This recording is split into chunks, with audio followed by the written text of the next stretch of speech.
Meus amigos, minhas amigas, a paz seja conosco.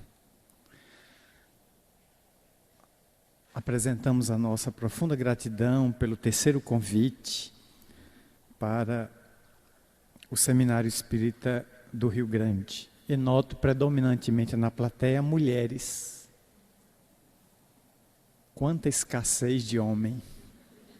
Está faltando homem no mercado. Está sobrando, se nós deixarmos, dominarão a terra.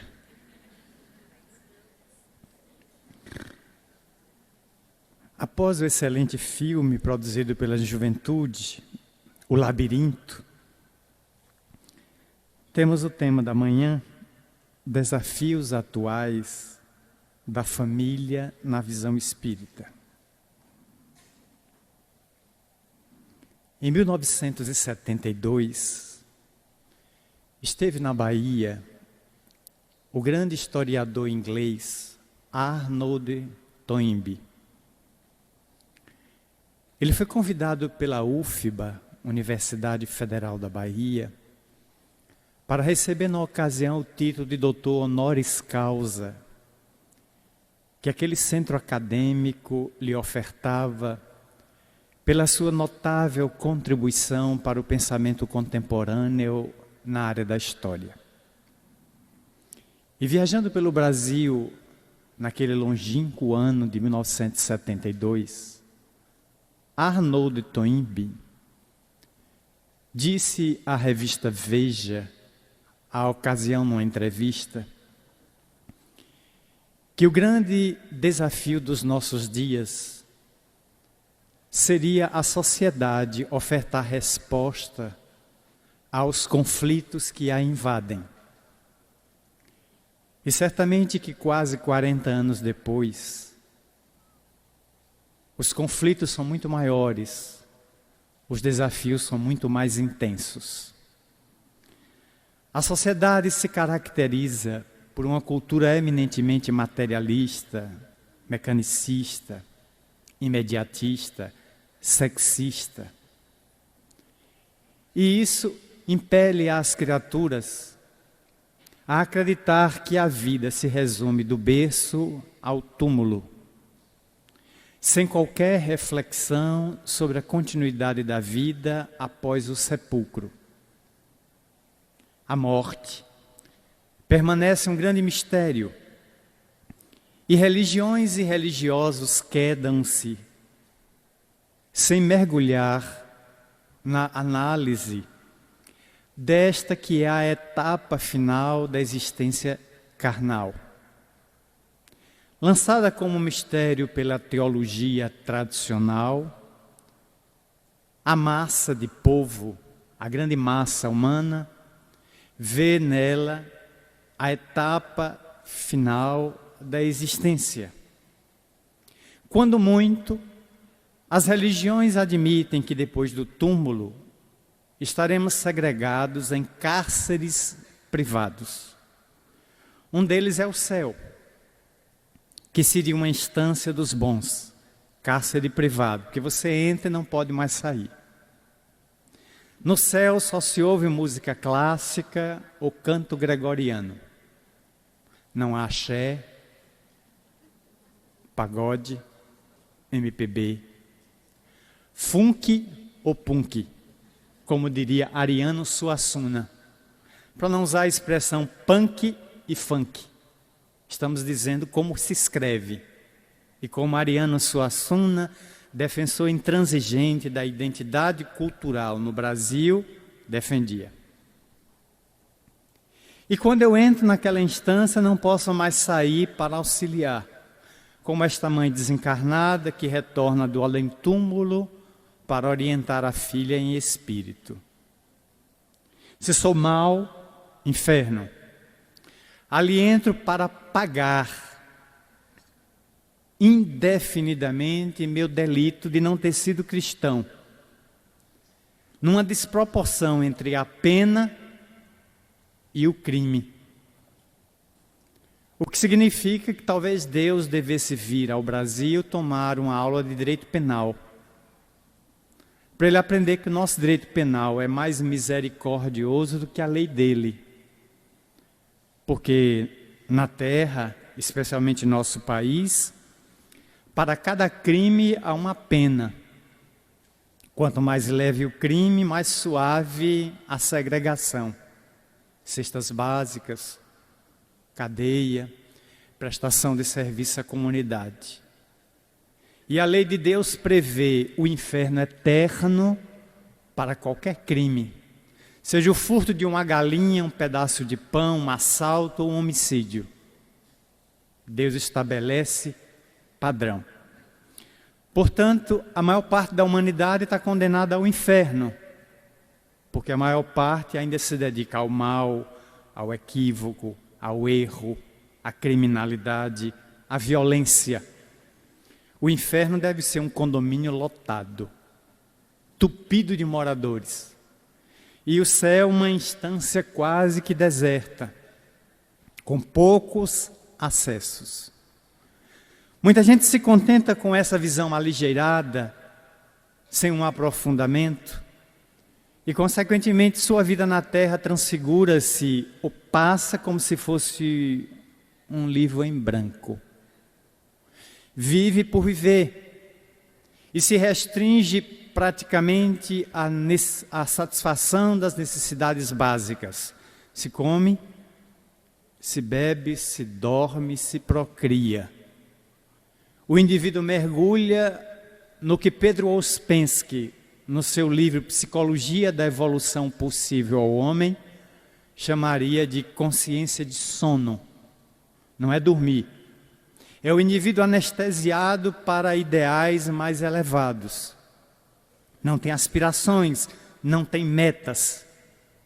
O indivíduo sem meta, como diria Søren Kierkegaard, o notável filósofo dinamarquês, o indivíduo sem meta não tem por que viver, perde o sentido existencial, mergulha na depressão. A depressão é o grande fosso do século XX.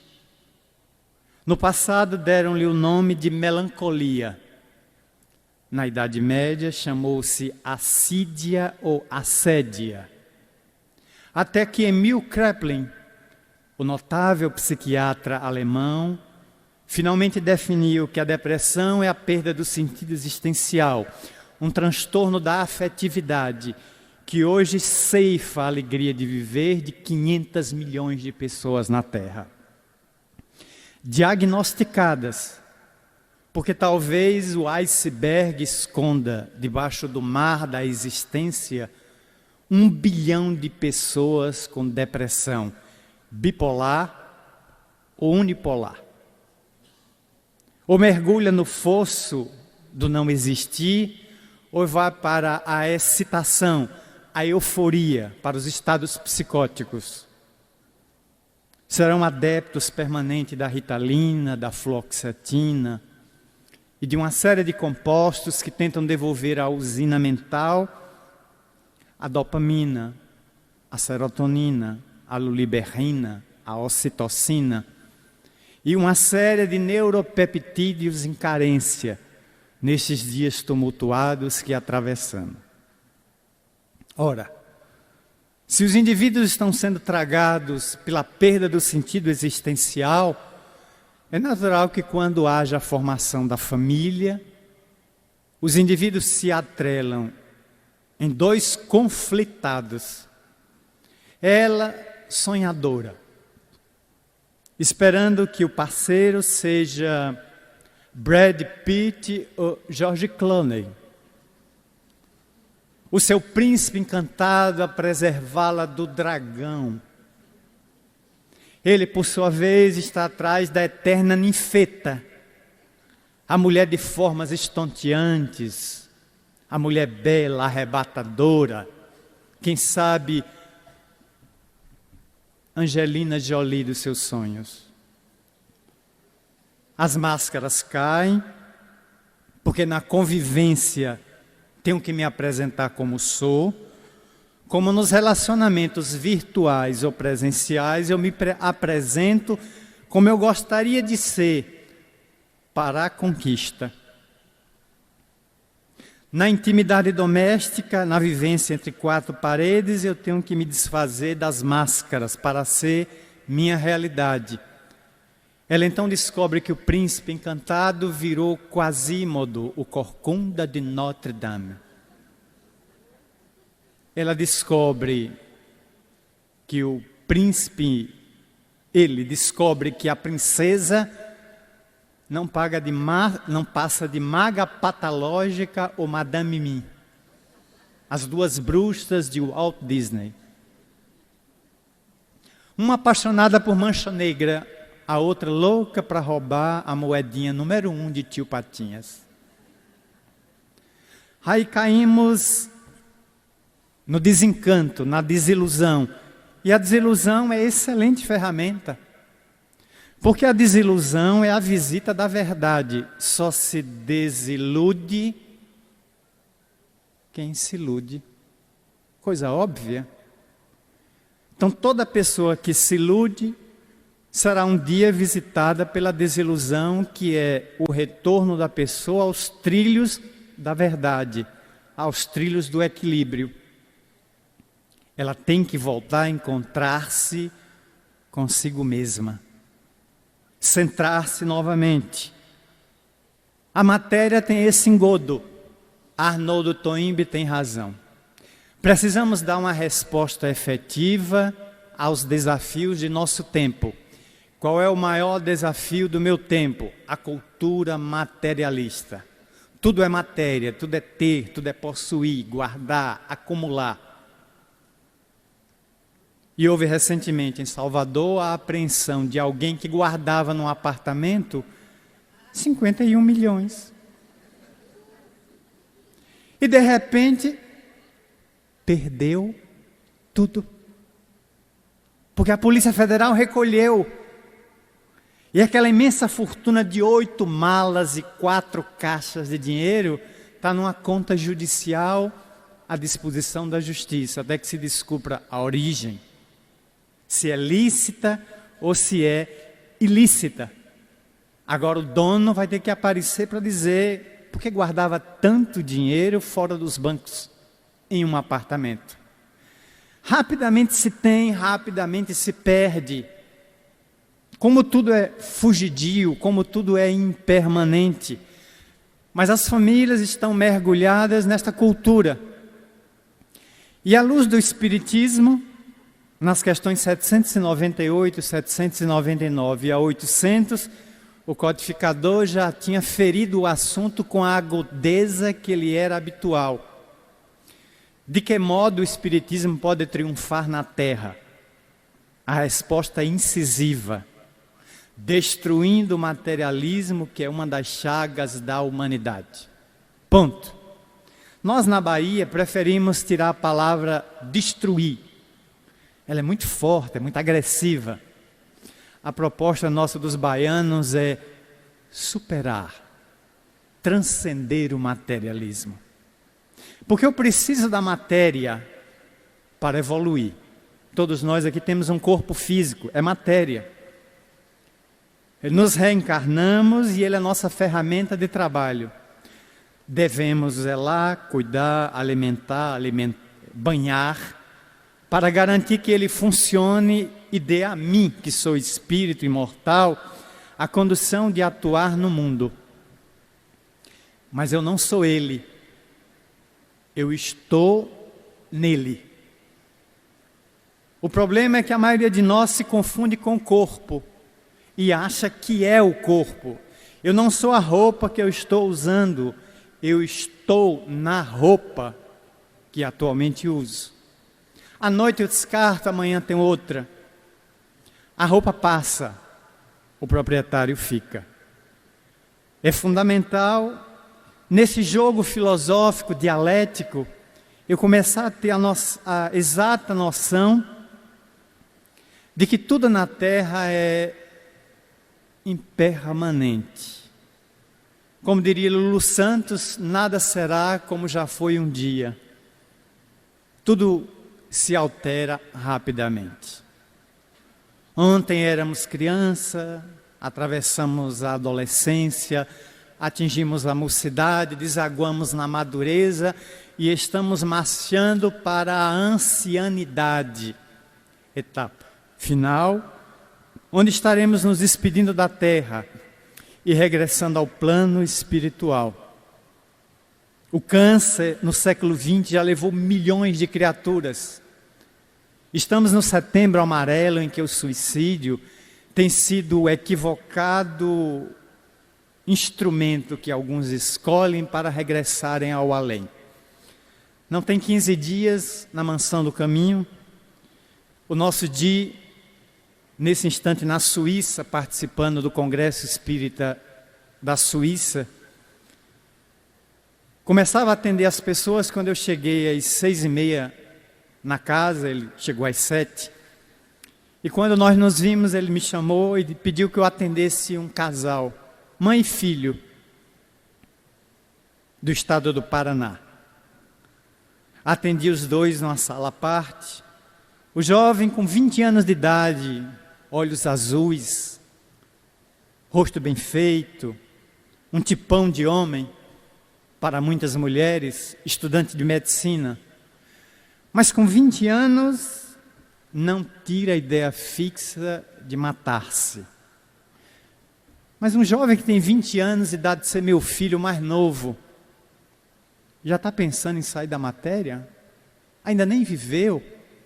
Não chegou ainda nem à idade que já cheguei. Estudando medicina, segundo ano de medicina, mas por que há 6 meses a ideia lhe é possessiva, insistente? E a mãe sai com ele do Paraná, tenta falar com o Divaldo que não pôde atendê-la, muita gente para conversar com ele. Ele terceiriza o atendimento, pede que façamos no lugar dele. Atendi durante 15 minutos e eles voltam mais esperançados para as plagas do Paraná.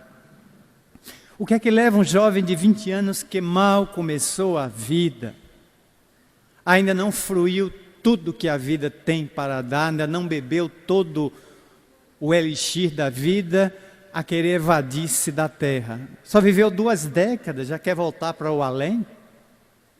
E utilizando a ferramenta equivocada, é porque o segundo grande problema depois do materialismo na Terra, que é uma cultura que temos que reverter, não vamos destruir a matéria, vamos continuar usando a matéria. Não vamos destruir o materialismo, vamos superá-lo, vamos transcendê-lo, porque ele já deu o que tinha de dar. O que é que o materialismo deu? Essa civilização cibernética, virtual, tecnológica, viagens espaciais.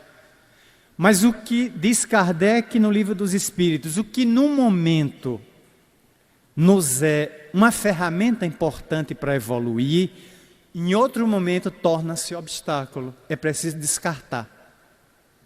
A fórmula só deve ser usada enquanto dá resultado positivo. Começou a dar resultado negativo, ela tem que ser descartada para eu pegar outra fórmula. O materialismo deu o que tinha de dar. Ele exauriu-se em si mesma. É hora de abandonar o materialismo e viajar para o espiritualismo, para a transcendência. A imanência está nos sufocando. O segundo grande desafio nosso é equacionar a problemática da morte. Precisamos esvaziá-la. Precisamos estudá-la, mergulhar nela e entender de que ela é a etapa que nos retira da matéria com as nossas sementeiras e nos transporta para o mundo espiritual. Eu viajava recentemente pela Bahia e passando numa cidade pequena que tinha uma única funerária. Só tinha uma funerária.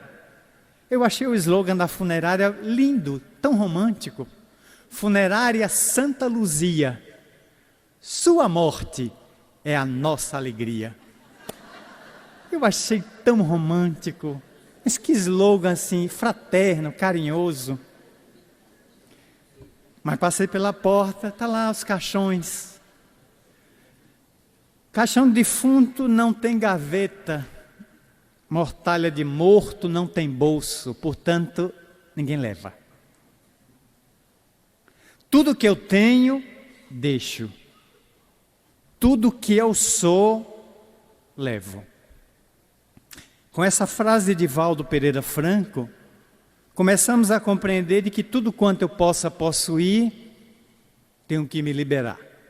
Então eu tenho que equacionar a morte, não posso mais fugir dela. Eu tenho que decifrar o medo. Mas de que é que eu tenho medo? Joana de Ângeles, no seu livro Diretrizes de Segurança, Diretrizes para o Êxito, diagnostica 6 tipos de medo. 6. Temos medo de ser criticado, medo de perder o emprego, medo de ficar pobre, medo de adoecer, medo de ser abandonado. E o 6º e último medo, medo da morte. 5 medos periféricos e um medo matriz. Somos uma sociedade de medo porque ela foi estruturada, o medo em cima da culpa, a culpa ancestral.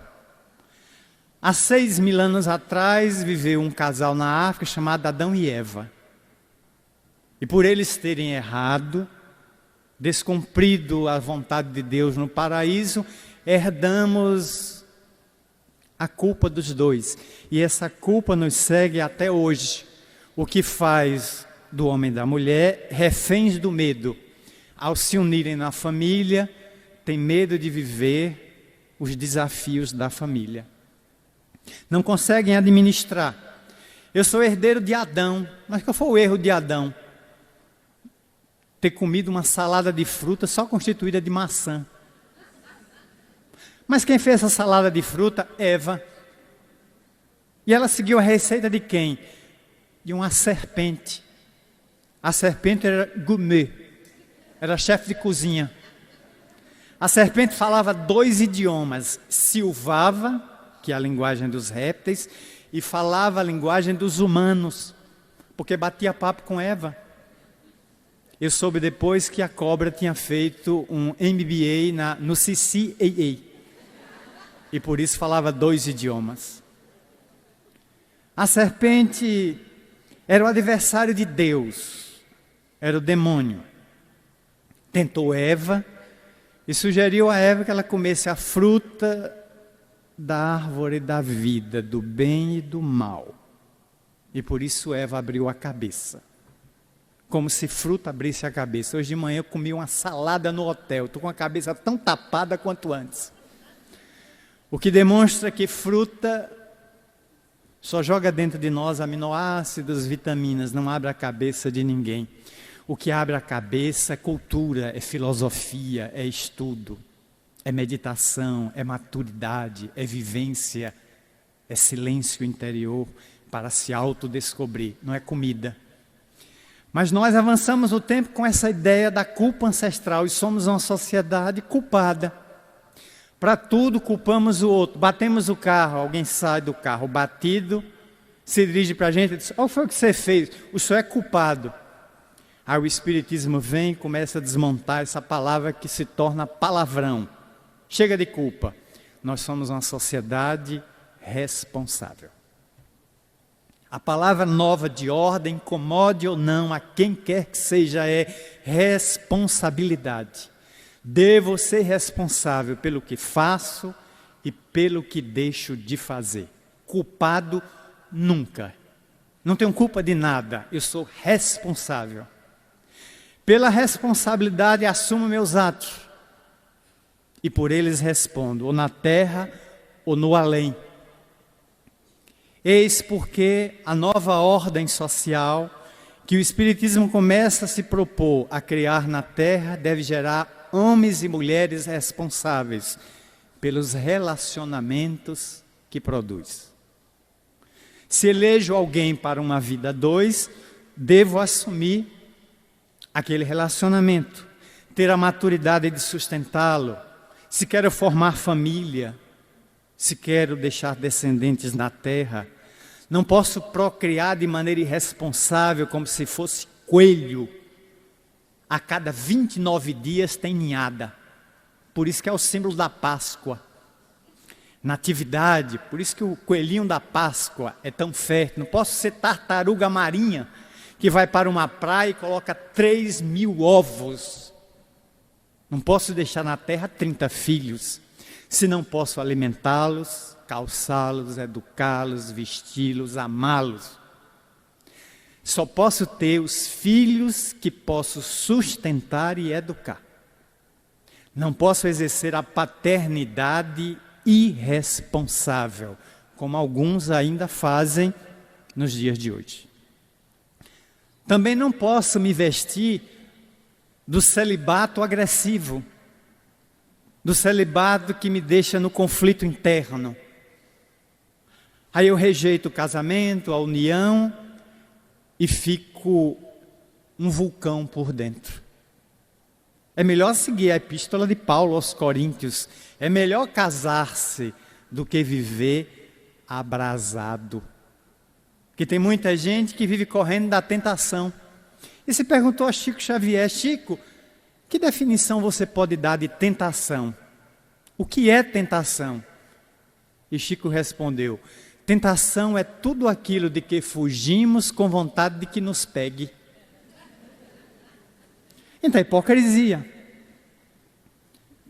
A renúncia à formação de família deve ser lúcida, consciente, sem conflito. A formação de família não pode ser um cárcere. Entrei na família e agora estou louco para sair, como diria Chico Buarque de Holanda. Chico, o que é o casamento? E o nosso notável compositor mineiro respondeu: casamento é uma fortaleza. Quem está dentro está doido para sair.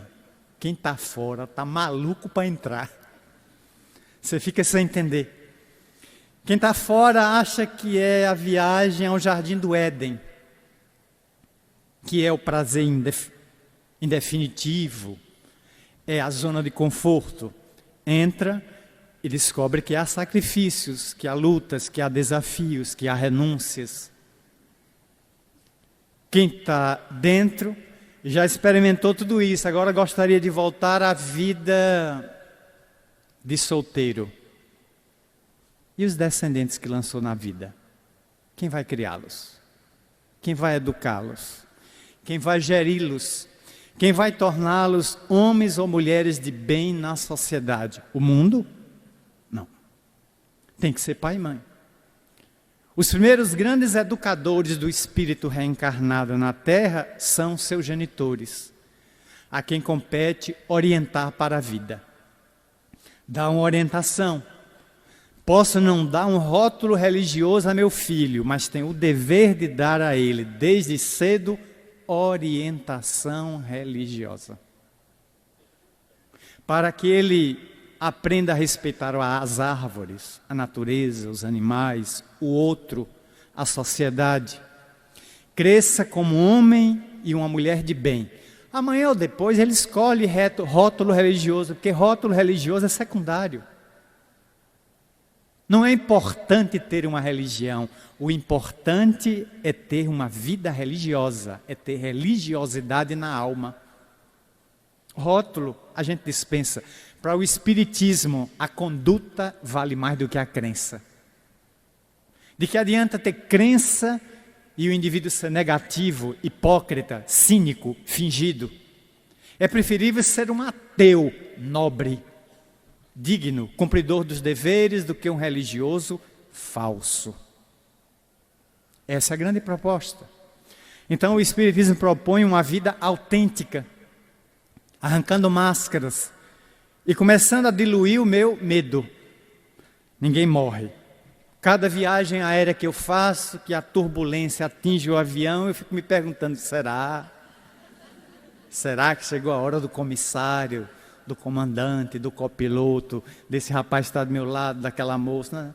E o avião pousa e a vida continua. Porque eu descobri uma maneira de driblar a morte: marcar palestras com enorme antecedência. Quanto mais eu marco para o próximo mês, dificilmente ela me pega. Porque se ela aparecer, eu tenho uma palestra em Rio Grande, não posso ir agora. A senhora volta semana que vem. Semana que vem eu já estou em outra cidade. em outra cidade, vou driblando a velha esquelética. Por quanto tempo? Não sei. Um dia ela triunfará. Um dia ela vai me aparecer e disse, agora você vem comigo. Eu disse, agora eu vou mesmo. Chegou a hora de regressar. Mas pelo menos eu diluí o medo da senhora, desta figura caricata que a sociedade pintou, uma velha de foice, exterminando o pescoço do povo. Pega todo mundo. Quem é que daqui a 120 anos vai estar na Terra? Ninguém. Então, dentro de 120 anos, a morte terá levado 7 bilhões e meio de pessoas. E a Terra, em vez de ter outros 7 bilhões e meio, já terá 9. Terá 10. Aqui para 2050, teremos quase 11 bilhões de pessoas na Terra. E teremos que sanear a Terra, teremos que produzir mais alimentos, ter casa para todo mundo, transporte. Será muito mais desafiador viver daqui a 33 anos, em 2050. A Terra estará regenerada? Quem pode prever? Estamos em pleno 2017 e o menino maluquinho da Coreia do Norte está com o dedo no botão atômico, medindo força com o homem do tupete americano. Ninguém sabe qual dos dois vai pressionar o botão do artefato nuclear primeiro. Ainda estamos na Terra com o Estado Islâmico, Al-Qaeda, Boko Haram, grupos terroristas de alta violência. Imaginar que seremos regenerados dentro de 30 anos chega a ser quase utopia. Só tem 77 anos que fizemos a Segunda Guerra Mundial e matamos 70 milhões de pessoas usando bomba atômica. Não me iludo. A regeneração tem 1000 anos pela frente, todo o século 21. A certeza de que os espíritos que estão reencarnando na Terra, a renovação é lenta. Deus é muito homeopático. Como disse Allan Kardec no livro A Gênese, que o ano que vem está fazendo 150 anos de lançamento, a Gênese será o livro do ano de 2018. Na última página do livro, a geração nova, os sinais do tempo, dos tempos, o codificador nos alerta que já está vendo a renovação da terra, dos seus habitantes, e que uma nova safra está vindo.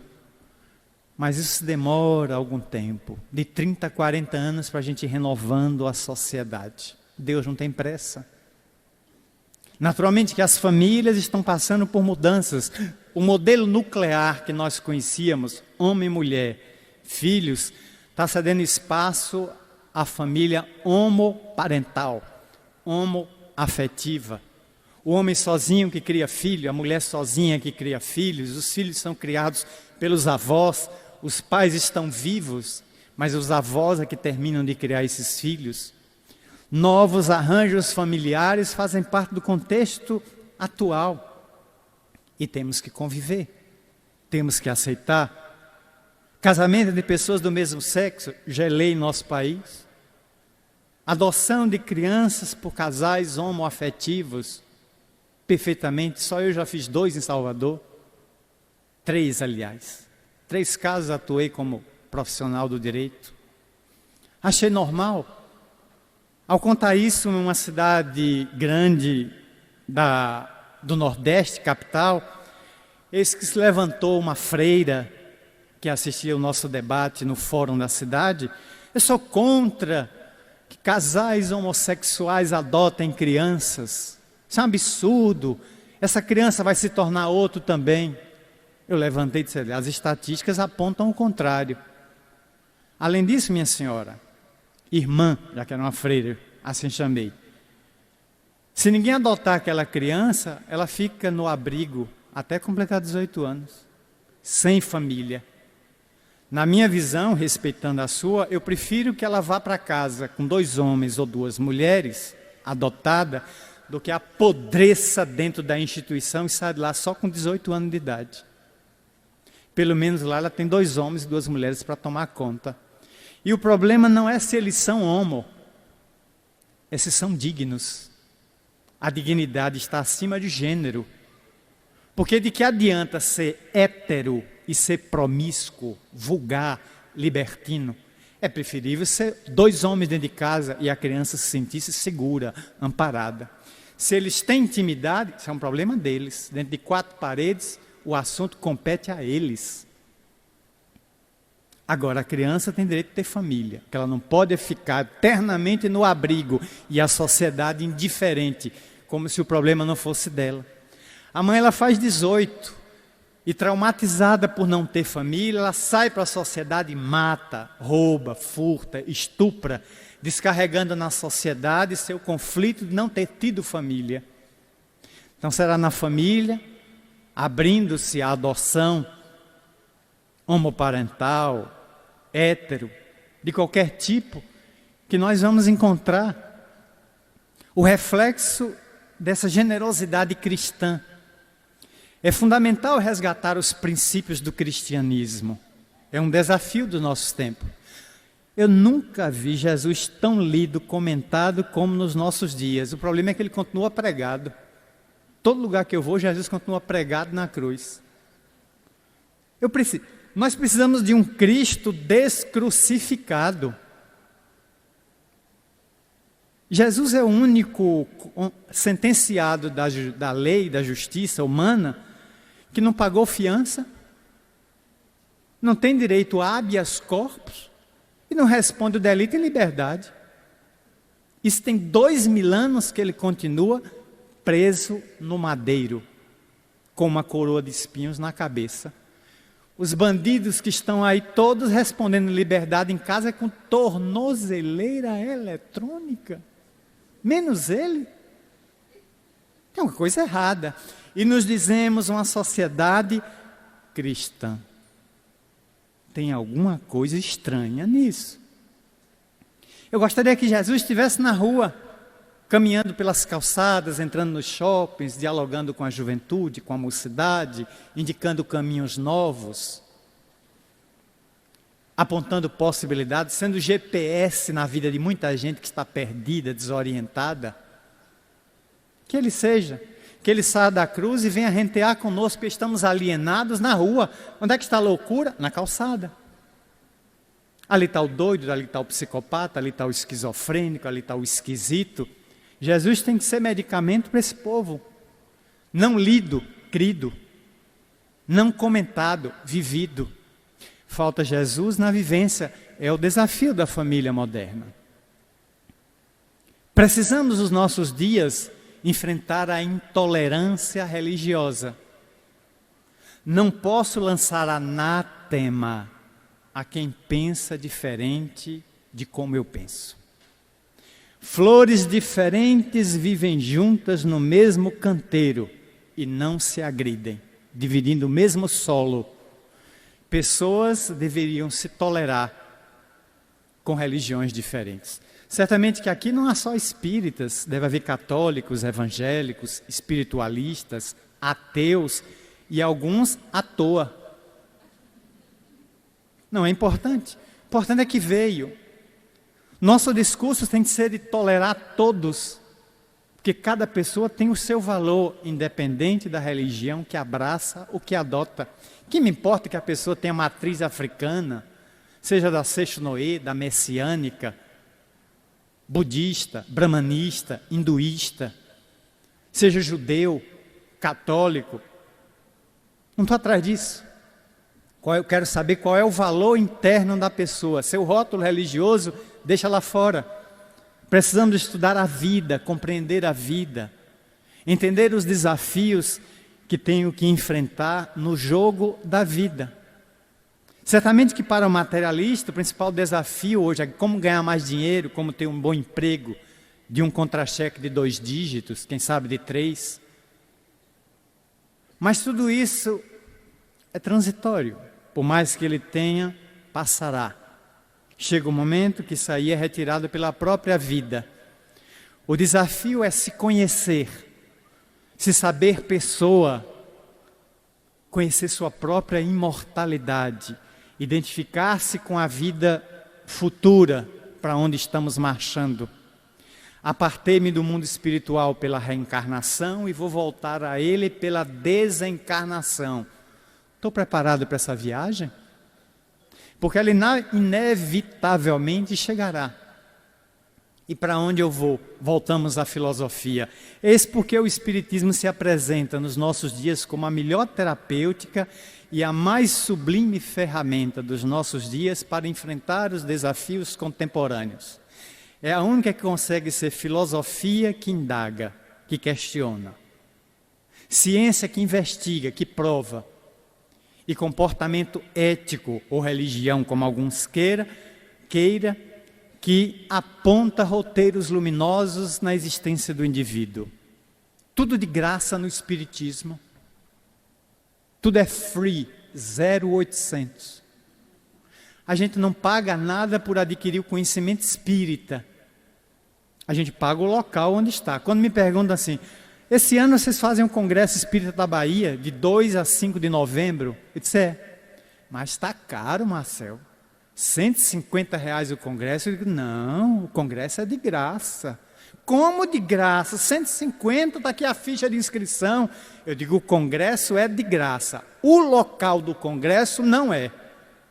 É no Hotel Fiesta, que cobrou R$100 mil para a gente estar lá no Hotel Fiesta de 2 a 5. O hotel é pago. O congresso é de graça. Pergunta de Valdo se ele está recebendo cachê. Pergunte a Lírio Cerqueira, Alberto Almeida, Sandra Borba, Denise Lino, se eles estão recebendo cachê. Não. Mas nós temos que hospedá-los e o hotel para onde eles vão não é de graça. É pago. O crachá que você vai usar no dia 2 é pago. Essa cordinha é paga, a caneta. Não existem almoços grátis, meu filho. Nós temos que pagar algum custo. Agora, o congresso, o conhecimento, você se ilumina. E eu garanto, se você chegar lá sem se inscrever e tentar entrar, ninguém vai lhe barrar. Você entra. Agora, você não ficará bem com você mesmo. Porque você está usufruindo de uma estrutura pela qual você não deu nenhuma contribuição.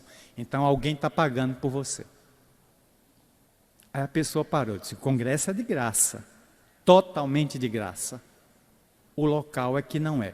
Um dia que tivermos um local nosso, será de graça. Aí atenderemos todo e não haverá custo. Mas esse dia ainda está distante. Nós não temos 51 milhões num apartamento, perdido, numa mala, para pagar um congresso. Ele custa 300 mil quando ele termina. Alguém tem que pagar. Há custos. E pelo que eu sei, espírito desencarnado não faz sessão de ectoplasmia para aparecer a mesa entupida de dinheiro. Eles materializam flores, parafina, eles trazem pedras de outros lugares para demonstração da mediunidade, mas dinheiro nunca soube que eles materializassem. Nós temos que suar por ele, lutar por ele. E essa mensagem é libertadora, porque leva os indivíduos a uma reflexão de que eu tenho desafios na vivência isolada, na minha vivência única, e tenho desafios na convivência. Certamente que a vivência em família não é um mar de rosas, como diria The Fevers, na música dos anos 60 da Jovem Guarda. Não, não é um mar de rosas. Ela tem desafios. Hoje, um deles responde pela perda do diálogo. Nunca tivemos uma sociedade que se comunica tanto como nos nossos dias, mas de maneira virtual. Divaldo me contaria que, hospedado numa residência no interior de Minas, foi a hora do jantar.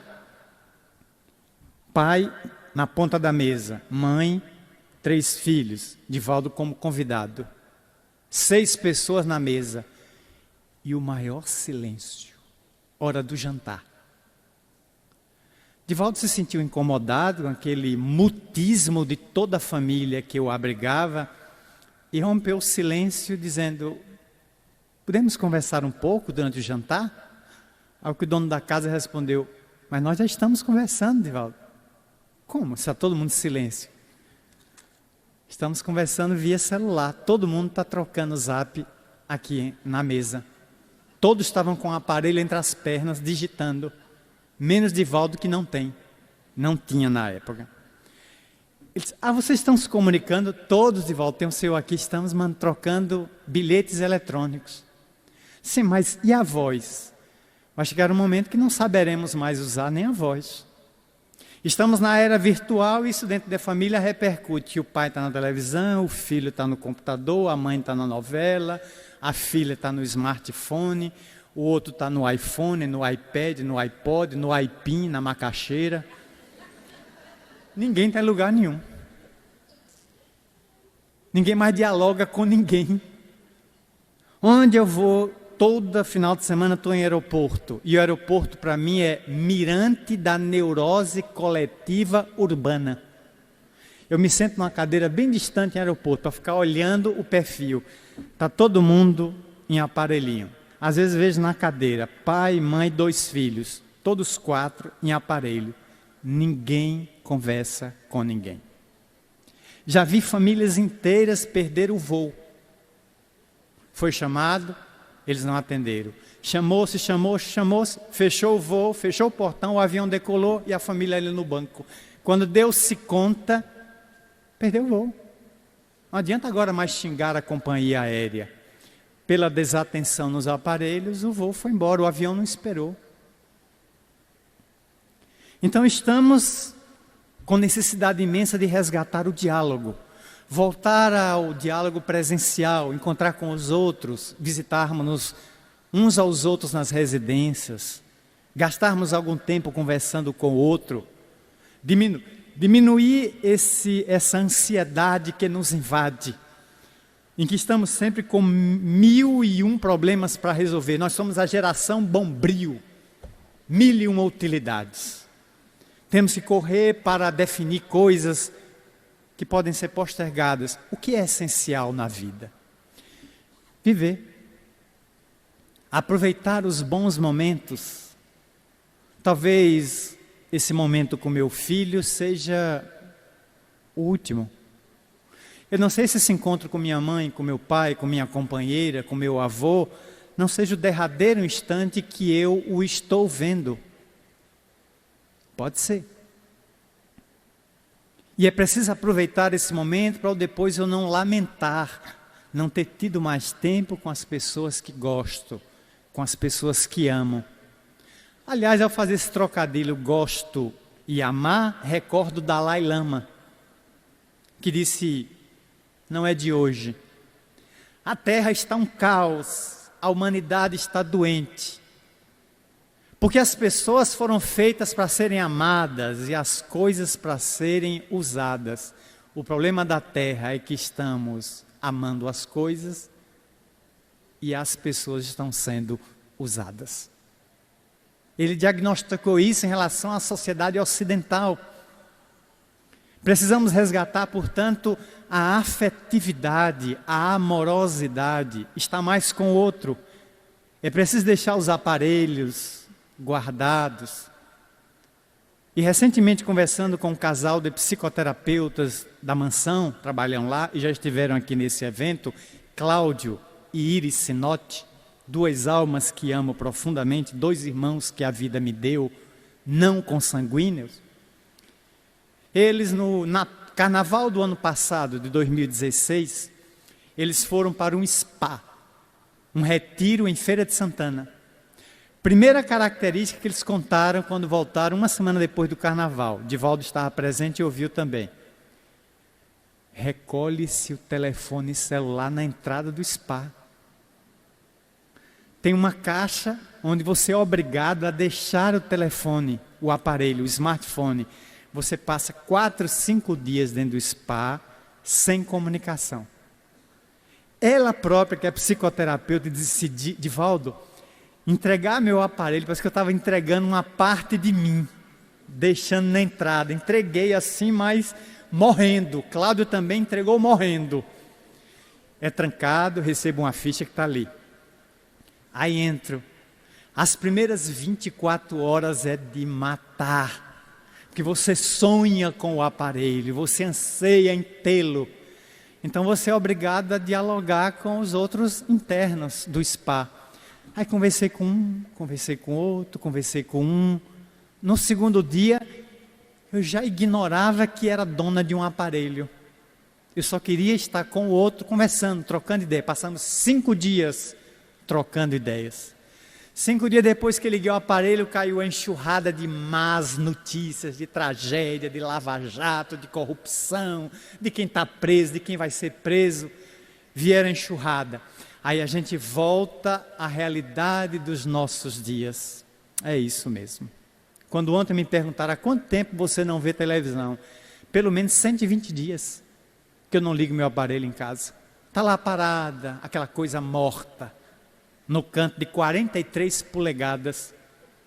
Não, porque eu ando em casa, eu nunca ouvi tanta música clássica como nos últimos 120 dias.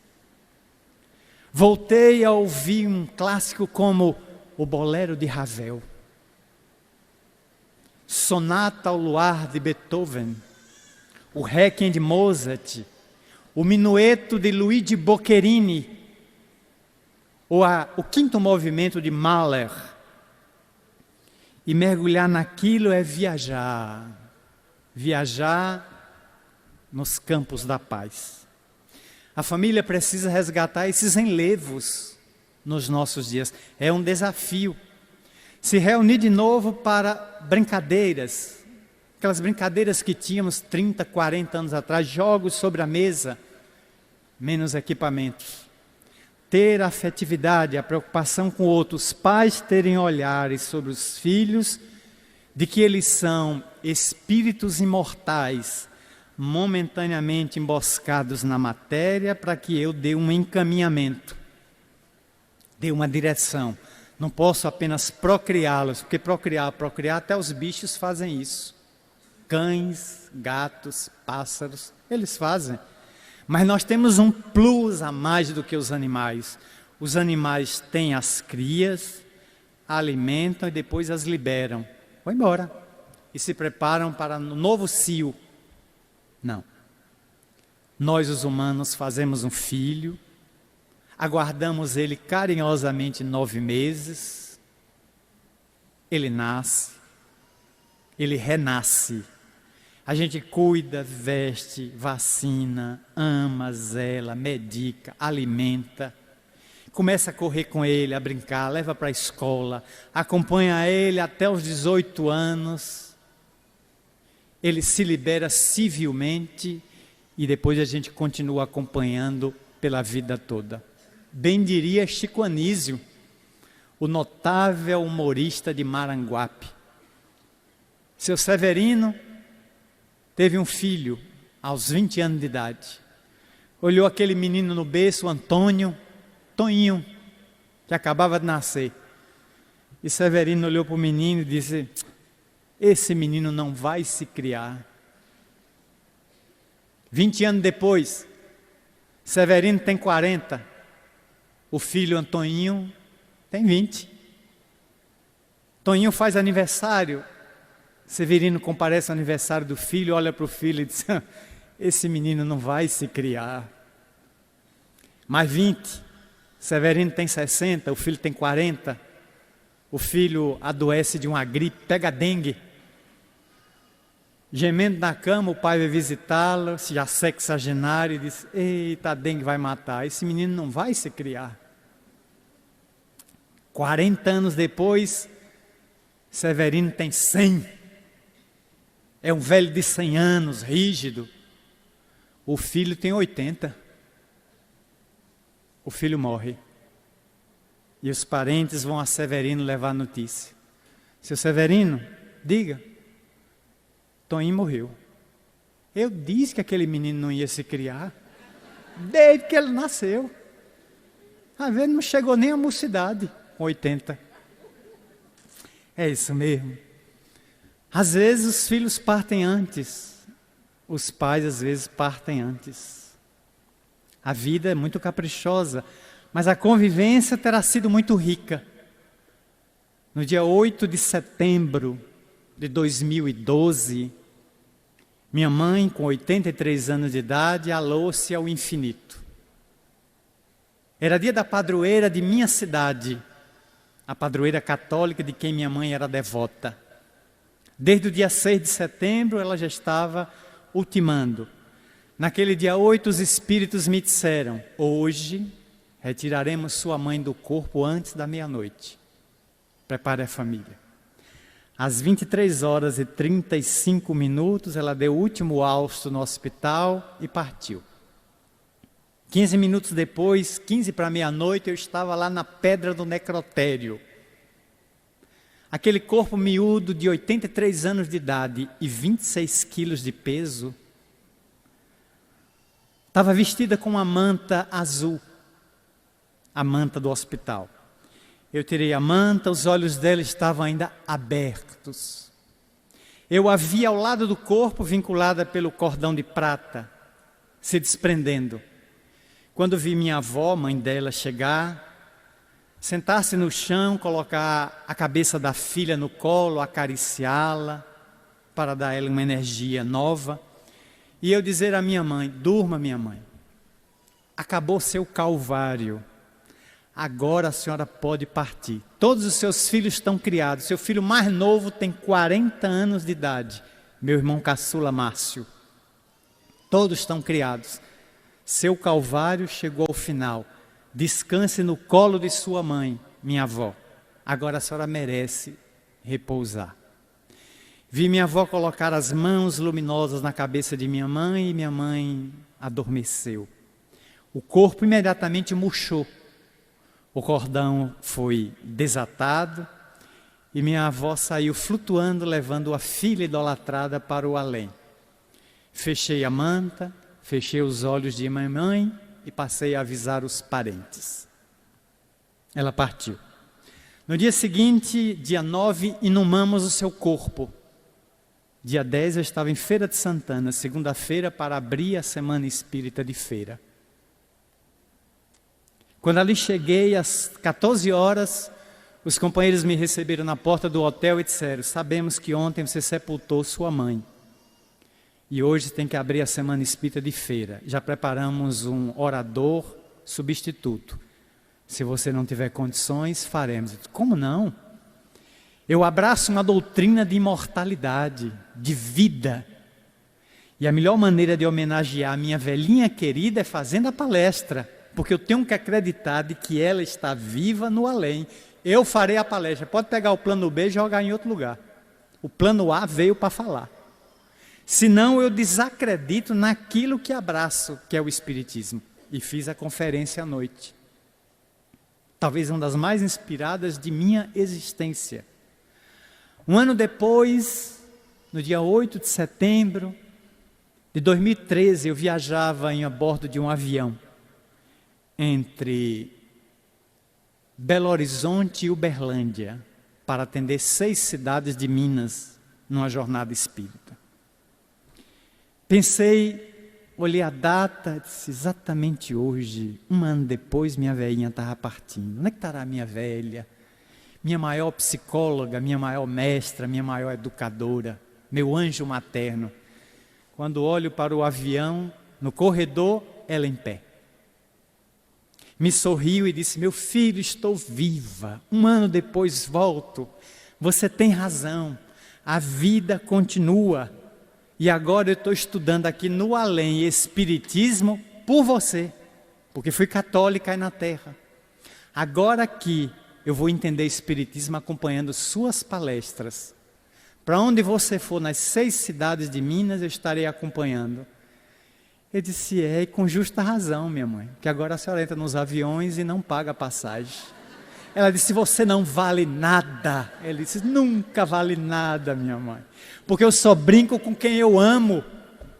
E a senhora é minha maior moeda, é minha moeda de ouro. Seja bem-vinda. Agora, no último dia 8, eu estava em meu apartamento em Salvador e recordei os primeiros 5 anos da morte dela.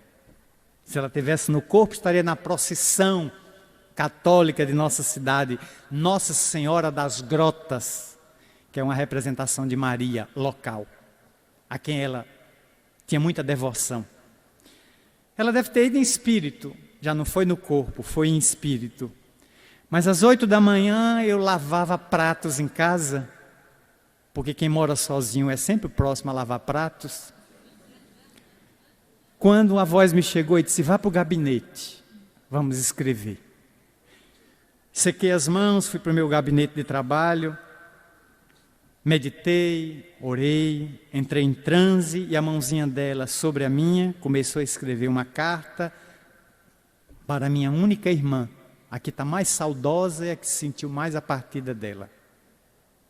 A letrinha dela miúda, correndo pelo papel, e eu ali mergulhado na grande emoção de estar cedendo minha própria mão à minha mãe para escrever sua primeira carta do além. Ela assina seu nome completo, coloca o nome, o apelido familiar com que era chamada. E eu pergunto a ela: e a senhora como é que está? Muito bem. Poste essa carta para minha filha, porque ela hoje está sentindo muitas dores morais pela minha partida 5 anos depois. Mas diga a ela que eu estou viva e prossigo tomando conta dos filhos, dos 5, 4 homens e ela que deixei na terra. Porque o amor materno, meu filho, transcende a morte. E onde houver o anjo materno, teremos sempre proteção sobre nós. Teremos sempre o cuidado de quem envolve das brumas da morte para tomar conta da família, atravessar os desafios desses dias. Ninguém sozinho, ninguém ao desamparo, ninguém na solidão, ninguém ao abandono. Os que fizeram uma viagem primeiro retornam. Eles também sentem saudade. Invariavelmente a gente sempre conta para o outro: estou morrendo de saudade de fulano que já se foi. Eles também têm. Eles também são um coração que pulsa no além. Eles gostariam muito de volverem, se materializarem para dizer: estamos vivos, não plantei mais, não há morte. Tudo é vida, e vida em abundância. Mas na impossibilidade de se materializarem para dizer isto, eles nos convidam a entender, a compreender, pelo viés do espiritismo, da doutrina espírita, de que a vida continua. Ela não se finda no túmulo, nem começa no berço.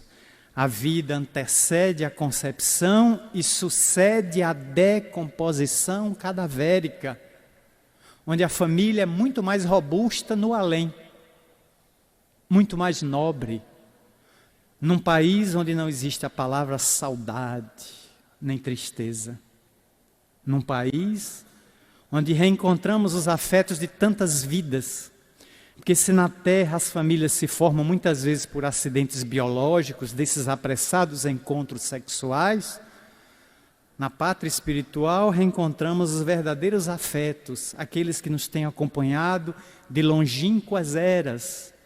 E ali entendemos o verdadeiro amor, o verdadeiro vínculo de afeto que paira acima das inquietantes paisagens da matéria e da libido. E para este país de luz estamos todos gravitando, mas será nos desafios da terra que vamos construir a nossa verdadeira identidade espiritual. Arnaud Toynbee, você tem razão. Efetivamente, se não dermos resposta efetiva aos desafios que vivemos hoje na Terra, pereceremos, desapareceremos.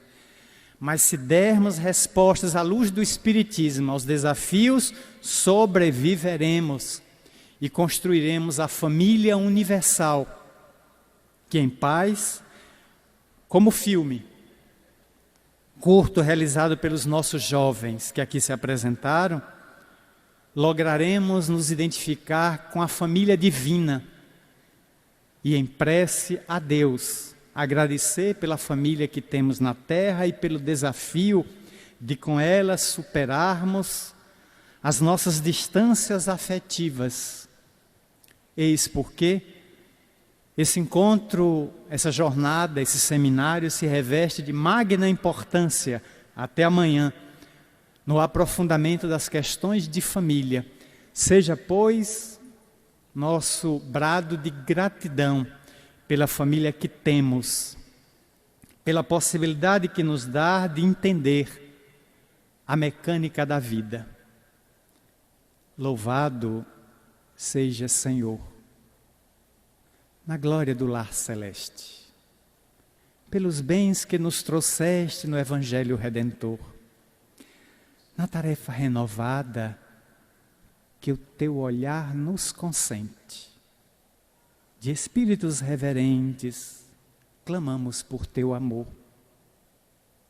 Pobres, miseráveis cegos que fugimos dessa luz que nos elevas, nossa oração rasga as trevas, escuta-nos, Mestre, e vem. Retifica-nos o passo, nessa estrada corrigida, sustentando-nos a vida na força do eterno bem. Dai-nos, Senhor, tuas bênçãos, que nos consola, que nos levanta, que a tua doutrina santa vibre pura e viva em nós. Faze, Senhor, que nós todos, na caminhada incessante, cada dia, cada instante, possamos ouvir-te a voz. Ampara-nos a pobreza, socorre-nos a esperança, liberta a nossa alma presa do erro e da imperfeição. Mestre excelso da verdade, hoje e sempre, em toda parte, ensina-nos a guardar-te no tempo augusto e soberano do próprio coração. Muito obrigado.